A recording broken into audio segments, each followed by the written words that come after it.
Graça e paz da parte de Deus, nosso eterno Pai, e de seu Filho, nosso Senhor e Salvador Jesus Cristo. Sejam bem-vindos, meus irmãos, a mais este momento de estudo na Palavra do Senhor. Você está com a sua Bíblia, está com a sua cópia das Escrituras Sagradas. Vamos ficar em pé em reverência à Santa e Sagrada Escritura e vamos fazer o nosso compromisso com a Palavra de Deus para que nossos corações estejam no lugar certo e nossas mentes sejam iluminadas pelo Espírito Santo, que usará da Santa Palavra para nos instruir, nos edificar, nos fazer cada dia melhores à luz da Palavra do Senhor. Vamos juntos? Esta é a minha Bíblia. Eu sou o que ela me diz que eu sou, tenho o que ela me diz que eu possuo, realizo o que ela me diz que eu posso. Hoje eu receberei a Palavra de Deus.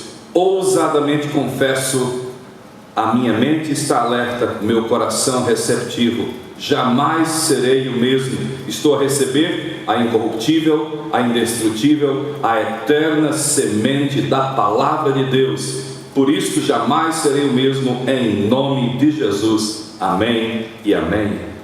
Meus queridos, hoje nós queríamos conversar com os irmãos a respeito de algumas verdades importantíssimas para a vida de nossa família, de nossa igreja enquanto família, de nossa satisfação em vermos os nossos queridos aos pés de Cristo e de nossa responsabilidade em testemunharmos e fazermos tudo quanto seja necessário para que nossa família esteja conhecendo pessoalmente, individualmente a Jesus Cristo como seu Salvador pessoal. Disse que uma mulher de 99 anos estava em seu leito de morte, com seu marido também tão velhinho quanto ela ao seu lado.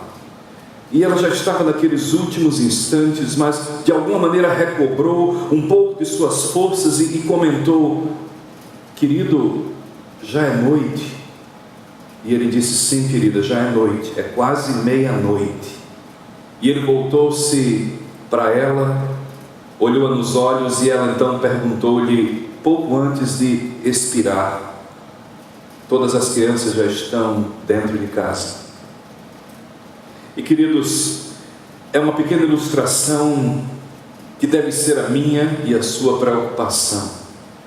Será que nossos filhos, será que aqueles a quem amamos, será que a nossa família, cada um deles já está dentro de casa, protegido da noite escura da perdição eterna, protegido da noite escura do pecado, protegido da noite escura de tudo aquilo que afasta o homem de Deus, de tudo aquilo que afasta o homem da realização pessoal, da satisfação no existir? Porque verdadeiramente essa pergunta deve nos incomodar. Será que todos os nossos queridos e amados parentes, familiares já estão nessa arca, nessa proteção de Deus, na dimensão da vida com o Senhor Jesus Cristo, que redunda em salvação para as suas almas?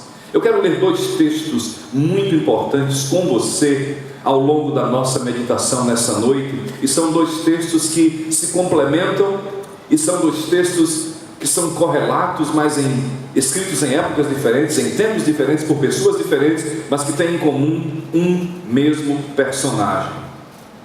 Então vamos juntos às Escrituras. Gênesis capítulo 7, verso 11, e Hebreus capítulo 11, versículo 7. Vamos juntos. Hebreus capítulo 11, verso 7 no Novo Testamento e Gênesis capítulo 7, verso 11 no Antigo Testamento. Vamos primeiro ao texto de Gênesis capítulo 7, verso 11, e nós vamos ler também o verso 12, que é um pequeníssimo verso, mas que complementa toda a ideia. Diz assim: no dia em que Noé completou 600 anos, 1 mês e 17 dias, nesse mesmo dia, todas as fontes das grandes profundezas jorraram, e as comportas do céu se abriram, e a chuva caiu sobre a terra 40 dias e 40 noites. Agora vamos para Hebreus, capítulo 11 e verso 7. Lemos Gênesis 7, 11, vamos ler agora Hebreus, capítulo 11, verso 7. Diz assim a palavra: pela fé, Noé, quando avisado a respeito de coisas que ainda não se viam, movido por santo temor, construiu uma arca para salvar sua família. Por meio da fé, ele condenou o mundo e tornou-se herdeiro da justiça, que é segundo a fé. Deixa eu lembrar-lhes que ao tempo de Noé, e esse é o personagem dos dois textos, o mundo estava vivenciando problemas e confusões tremendas. E nós estamos vivenciando dias de confusões tremendas. Vocês estão aí no Brasil, eu estou aqui nos Estados Unidos. Nós temos nos preocupado aqui com o envolvimento desse país, com a guerra no Oriente Médio, a situação entre Israel e na faixa de Gaza, lutando contra os palestinos, aquele avião que foi abatido na Ucrânia, e tantos outros incidentes e acidentes que têm feito a vida, não somente aqui, mas ao redor do mundo, e também aí no Brasil, depois que a Copa do Mundo nos trouxe aquele banho de água fria, 7 banhos de água fria num jogo só, é dose para leão, nem Filipão, mas para leão. E então a gente muitas vezes vê que o mundo está dentro desse caos completo, mas Deus tem sempre uma mensagem de esperança que providencia para nós a sabedoria sobre o que fazer e como viver nesses dias perigosos. Na realidade, nos dias de Noé, Deus viu quão corrupta a terra havia se tornado, todos os habitantes da terra haviam corrompido os seus caminhos,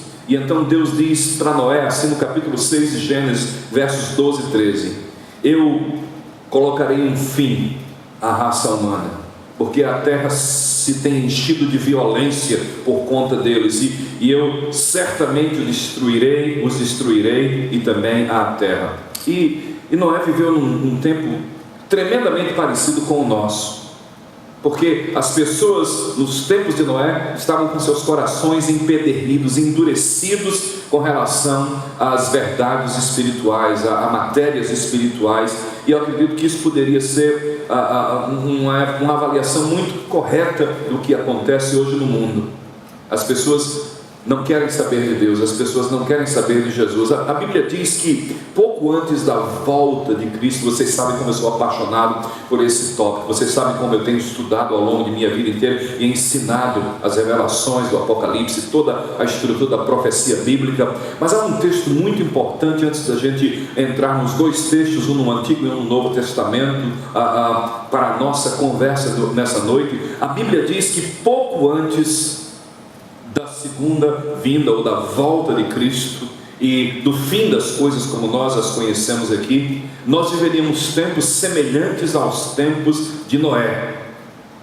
E é importante que eu e vocês estejamos prontos para vivenciarmos esses dias, porque se nós acreditamos no rapto da igreja, se nós acreditamos no arrebatamento da igreja, os dias que antecederão ao arrebatamento serão dias muito parecidos com os dias de Noé. Isso é parte de toda a estrutura do cenário da profecia bíblica. E em Mateus capítulo 24, verso 37, isso são palavras de Jesus registradas pelo evangelista Mateus, capítulo 24, verso 37. Jesus diz: assim como foi nos dias de Noé, assim também será quando da vinda do Filho do Homem. E no mundo antigo, as coisas estavam muito parecidas com o nosso mundo. Muitas dores de cabeça, muitas preocupações, muita confusão. Mas Noé era uma exceção à norma. Os dois textos que eu falei no início são Gênesis capítulo 7, versículo 11 e Hebreus capítulo 11, versículo 7. E você vai decorá-los facilmente em termos de referência, porque um é Gênesis 7, 11, o outro é Hebreus 11, 7. 7, 11, 11, 7. E você vai ver como esses dois textos se harmonizam e nos falam em volume considerável sobre a expectativa de Deus sobre a minha vida, sobre a sua vida, para que os nossos familiares estejam protegidos na arca da salvação, que é Jesus Cristo. Então, vamos seguir adiante. O nome do nosso personagem, que era exceção à norma nos seus dias, era Noé.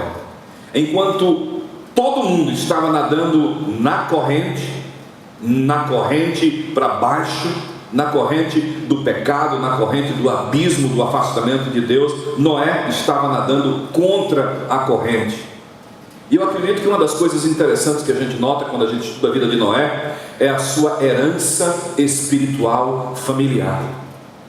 A família de Noé incluiu gigantes da fé como Enoque. que era o seu bisavô, e Matusalém, o seu avô, e o seu próprio pai, Lameque, que viveu, vejam a numerologia hebraica, a cabala hebraica, nos dando alguma informação interessante. Ele viveu 777 anos. O número 7, que é o número da perfeição, repetido 3 vezes. Isso significa que a vida de Lameque, o pai de Noé, foi uma vida que foi considerada perfeita, que foi considerada bem vivida, que foi considerada bem aproveitada, no sentido material, no sentido existencial e no sentido espiritual também. 3 vezes o 7 nos remete a essa perfeição de vida, não perfeição de estado de pureza, de perfeição como a de Deus, mas de satisfação e de preenchimento de todos os requisitos para alguém que tem uma vida profícua, uma boa vida, uma vida extensa, uma vida longa, mas uma vida profundamente abençoada. Então a gente vê Enoque, bisavô, Matusalém, o seu avô, e Lameque, o seu pai. Mas é interessante uma coisa importantíssima. Quando a gente cruza as genealogias, a gente aprende algumas coisas impressionantes na palavra de Deus. Matusalém, o nome Matusalém significa a sua morte trará. E é interessante que Enoque, vocês se lembram, foi o pai de Matusalém. Enoque foi aquele que andou com Deus e andou de tal maneira em intimidade, em sinceridade, em perfeição de caráter com o Senhor, que Deus o tomou para si e ele não mais foi visto. Então Enoque, o pai de Matusalém, ele teve uma visão que enquanto o seu filho Matusalém estivesse vivo, as coisas estariam bem, mas quando o seu filho Matusalém morresse, então uma destruição chegaria para o mundo. E é interessante quando a gente olha esse relato bíblico. No ano em que Matusalém morreu, foi o ano em que também veio o dilúvio. Então o nome Matusalém, a sua morte trará, a sua morte trará a destruição, a sua morte trará o juízo, o julgamento de Deus. E queridos, há uma coisa muito interessante acontecendo no nosso país, aí no Brasil. Houve um nivelamento de quase todas as instituições e ideias institucionais por baixo. Infelizmente, nós estamos sendo governados por pessoas que escolheram nivelar tudo por baixo. Não tem um padrão de excelência moral ou de qualquer outra coisa, principalmente espiritual, para elevar uma nação a um determinado nível maior do que onde ela estava anteriormente. Mas escolheu-se nivelar a educação, escolheu-se nivelar o trabalho social, escolheu-se nivelar até mesmo a ideologia do que significa ser ético, do que significa ser bom, do que significa ser agradável, do que significa ser aceitável, para baixo. É um nivelamento por baixo. E interessante que uma das premissas dessa ideologia tão negativista e tão danosa para o Brasil é de que o ambiente produz o caráter. E isso nos deixa assustados, porque o ambiente no nosso país, em termos de estado de direito, de estado de coisas, não é um ambiente satisfatório. Muito pelo contrário.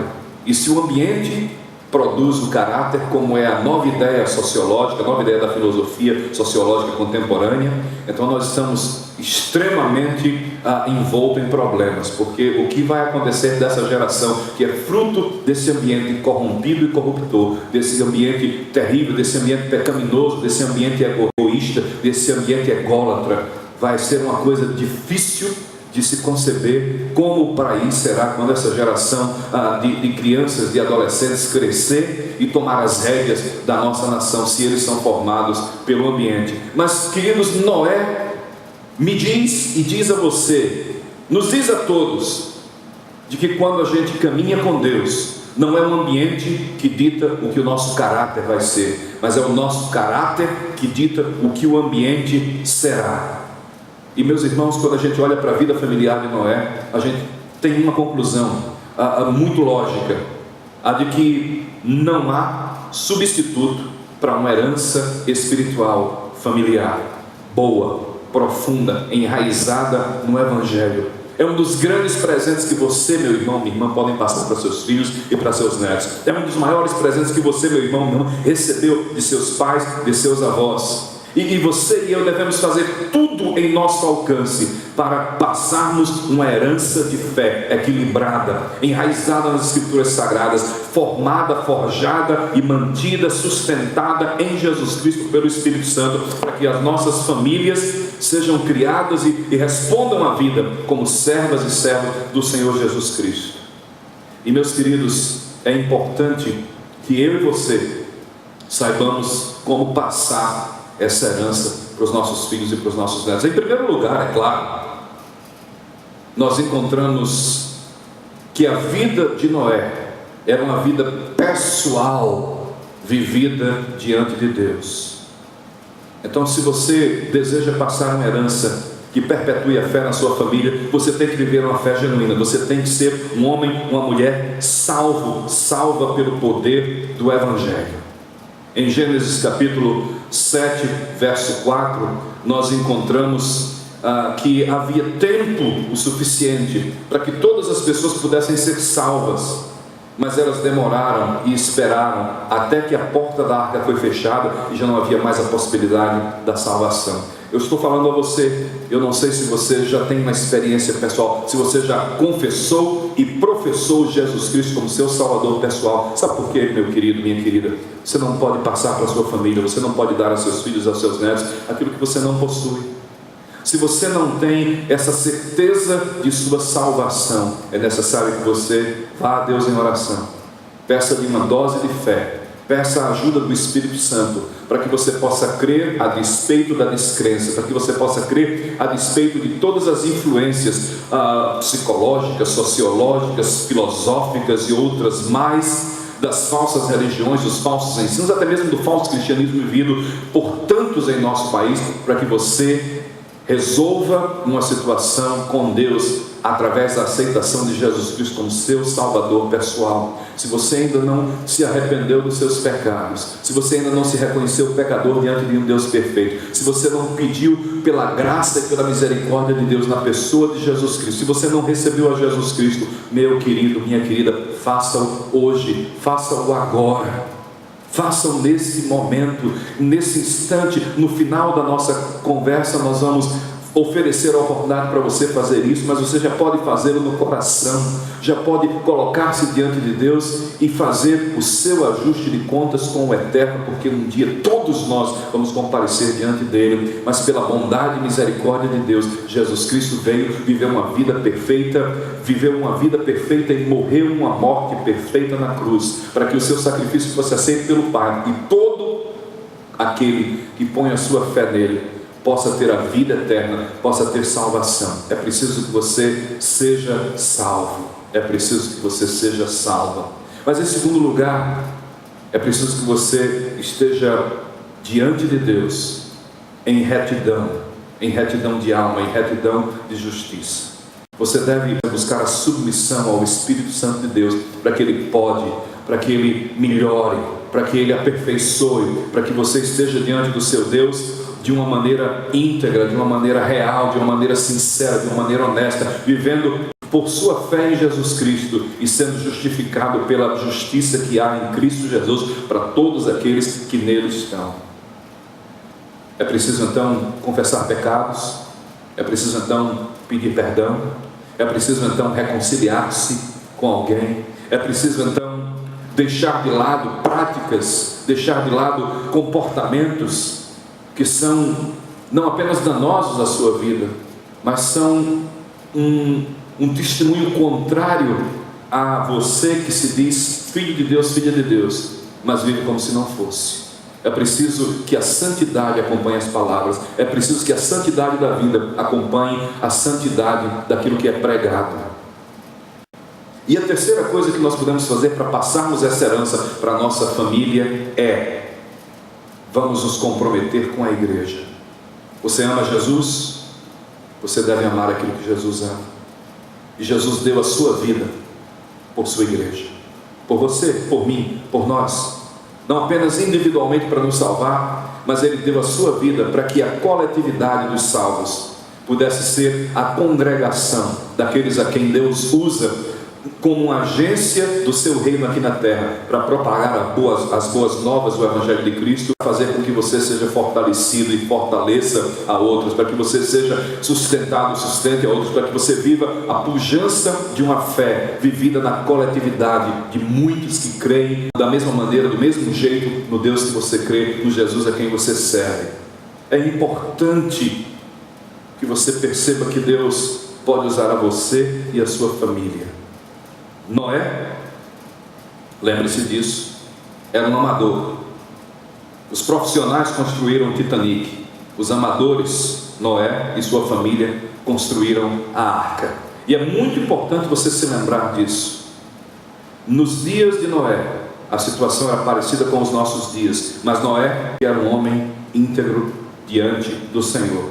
E se lembre dessa verdade importantíssima: Deus muitas vezes vai usar a você e a sua família de uma maneira completamente inesperada, completamente não usual, completamente extraordinária. Assim como usou a Noé e a sua família, para que a arca fosse construída, para que o plano de Deus se cumprisse e a raça humana fosse perpetuada e pudesse ter um reinício.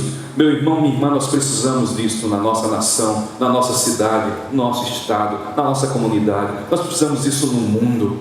Mas será que você não será o Noé? Você não será com a sua família um instrumento de Deus para mudar a sua rua, ou o bairro onde você mora, ou a cidade onde nós vivemos, ou o estado onde nós estamos inseridos, ou o país de onde nós somos cidadãos, ou o mundo de onde nós somos habitantes? É importante. Mas agora nós vamos a Hebreus capítulo 11, versículo 7. Nós vemos como capítulo 7, verso 11 de Gênesis se aplica. Nós vamos para Hebreus capítulo 11, versículo 7. Porque a linha de pensamento do verso 7 de Hebreus 11 é de que a fé de Noé foi o propulsor da sua salvação. E é a fé o propulsor da sua salvação e da salvação da sua família hoje.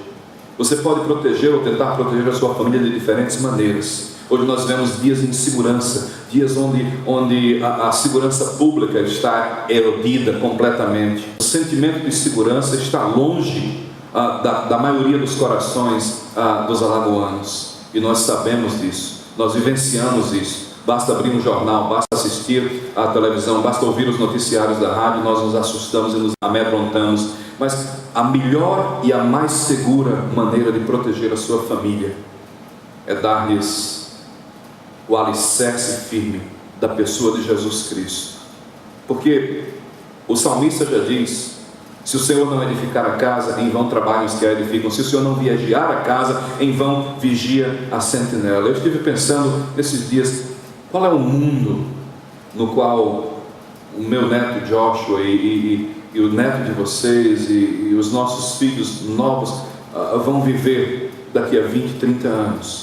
Gerações virão se o Senhor não voltar, o que eu não creio, porque o cenário está pronto, porque as profecias estão muito límpidas e cristalinas em termos da situação. Mas, meus irmãos, dentro de 15 anos, 20 anos, como será o mundo em que nossos jovens, adolescentes, em que nossas crianças de 5, 6 anos estarão a viver? Em Atos capítulo 16, verso 31, você conhece bem aquele texto, em que Paulo diz àquele carcereiro que estava à beira de cometer suicídio: creia no Senhor Jesus Cristo e será salvo tu e a tua casa. E é preciso que você perceba que essa salvação é extensiva à sua família. É preciso que você esteja orando, é preciso que você esteja testemunhando, é preciso que você esteja colocando a sua vida e a vida de sua família diante do Senhor. Mas pela fé, Noé, é a virtude da fé, a virtude de acreditar no que Deus diz. E, meus irmãos, você imagina que quando Noé construiu a arca, ele estava mais ou menos a 850 quilômetros de um rio, ou do oceano, de qualquer corpo de água.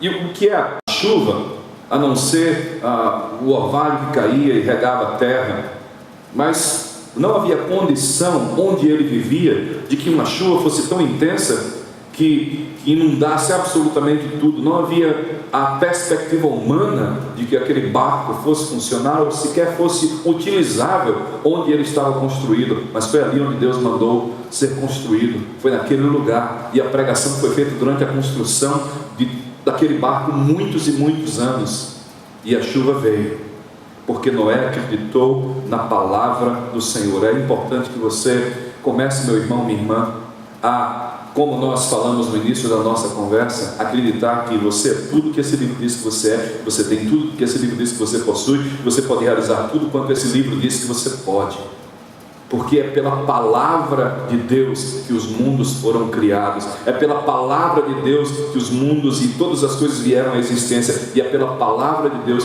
que o crente deve ser guiado, não a palavra dos homens, mas a própria palavra de Deus. E eu imagino, meu irmão, minha irmã, se você estivesse hoje estudando Hebreus 11:7, você iria descobrir uma coisa muito interessante, de que Noé, ele, pela fé na palavra de Deus, e porque ele caminhava no temor do Senhor, a palavra é muito clara em Hebreus capítulo 11, verso 7, pela fé Noé, movido por seu temor a Deus. É importante que você saiba que este é um Deus tremendo, o Deus que escreveu e que fala a sua palavra, é um Deus que está no controle de todas as coisas, é um Deus que pode realizar todas as coisas, é o Deus dos impossíveis. Pela fé, Noé, sendo avisado por Deus de coisas que ainda não aconteceram, passou a trabalhar e a vivenciar toda a sua existência e a vida familiar que ele tinha, na perspectiva do que o Senhor iria fazer, porque o Senhor lhe dissera através da sua palavra. E meus irmãos, ano após ano, Noé construiu a arca, que seria o refúgio e a salvação da sua família. Noé caminhou com Deus. A caminhada de Noé com Deus foi um testemunho à sua família, e Noé ganhou e salvou a sua família em Deus, quando obedeceu a sua palavra, construiu aquela arca, e foi aquele lugar de refúgio. Mas, queridos, a arca de Noé é um dos tipos, na tipologia bíblica, mais claros e evidentes a respeito da pessoa de Jesus Cristo. Aquele que está em Cristo, nova criatura é. Aquele que está protegido em Cristo tem a salvação. Aquele que tem a vida eterna é aquele que permanece dentro do Cristo, protegido, envelopado pelo poder remidor, pelo poder regenerador, pelo poder justificador, pelo poder que propiciou salvação. Tudo o que está em Cristo, você pode proteger a sua família se você colocá-la dentro de Jesus Cristo. E é impressionante, meu irmão, minha irmã, que a família de Noé os seguiu, e juntamente com a sua família, toda a representação da criação. É importante que eu e você estejamos vendo os nossos filhos e as nossas filhas caminharem na verdade. Mas isso é custoso, isso custa testemunho, isso custa sinceridade, isso custa honestidade no viver para Cristo e em Cristo. Mas, meus irmãos, minhas irmãs, essas são as duas coisas importantes que a gente pode retirar do texto para a nossa vida hoje. Você pode ser o Noé dos nossos dias. Você pode providenciar com a sua vida, com a sua fé, um local na sua casa para a salvação da sua família. E esse local é fazer da sua casa o local onde Cristo reina, e colocar a sua família em Cristo. Isso é importante demais. A segunda coisa é que você deve caminhar pela fé, uma caminhada corajosa, uma caminhada honesta, uma caminhada sincera, uma caminhada que obedece ao Senhor e à sua palavra, uma caminhada que anda em temor do Senhor, sabendo que Ele é um Deus que cumpre as suas promessas, mas é um Deus que exige essa santidade no caminhar, exige essa idoneidade no viver aquilo que se prega, no viver aquilo que se confessa, que se professa. Há uma última ilustração que eu queria compartilhar com os irmãos. Certa feita, alguns missionários foram visitar na Índia Mahatma Gandhi, e eles então pregaram o evangelho a Mahatma Gandhi. Eles eram ingleses, e vocês se lembram que os ingleses oprimiam o povo indiano e eram os donos ou os senhores da Índia, e oprimiam com mão forte. E Gandhi escutou-os atentamente, e eles falaram de Jesus, falaram do amor de Deus, falaram do que criam, do que acreditavam. E Gandhi deu uma resposta que é uma lição para cada um de nós. Ele disse: eu ouvi tudo que vocês me disseram, e eu creio no Cristo que vocês falam, mas eu não consigo ver o Cristo naquilo que vocês vivem. Isso foi o suficiente para aquele bom homem seguir na sua religião, que não era, sabemos, a religião do verdadeiro Deus, simplesmente porque aqueles que pregavam o evangelho, aqueles que falavam de Cristo, não tinham uma vida que sustentasse as suas alegações. Nós devemos, meus irmãos, como Noé, não apenas andarmos com o Senhor, não apenas andarmos em temor ao Senhor, mas andarmos verdadeiramente diante dos homens como filhos e filhas de Deus. Somente assim as nossas famílias serão abençoadas, e somente assim, aí eu volto para aquela ilustração do início, quando no final da nossa vida nós perguntarmos: será que nossos filhos já estão, será que nossa família já está protegida, guardada dentro da casa eterna chamada Jesus Cristo? Que a minha resposta, que a sua resposta seja sempre sim, através de uma vida vivida aos pés de Jesus, através de um testemunho, através de uma sinceridade e de uma idoneidade de vida, nós possamos ganhar os nossos queridos para Cristo, e nós possamos ser salvos, sermos bênção, amarmos a Deus, amarmos a Jesus, amarmos a igreja e sermos uma grande bênção para a nossa família, para a nossa comunidade, para a nossa igreja, para a nossa cidade, para o nosso estado, para a nossa nação e para todo mundo. Que Deus os abençoe e os guarde, e vocês sejam bênçãos e sejam abençoados pelo Senhor. Vamos adiante, vamos para a glória do Senhor, vamos marchar como uma família unida em Cristo. Deus os abençoe.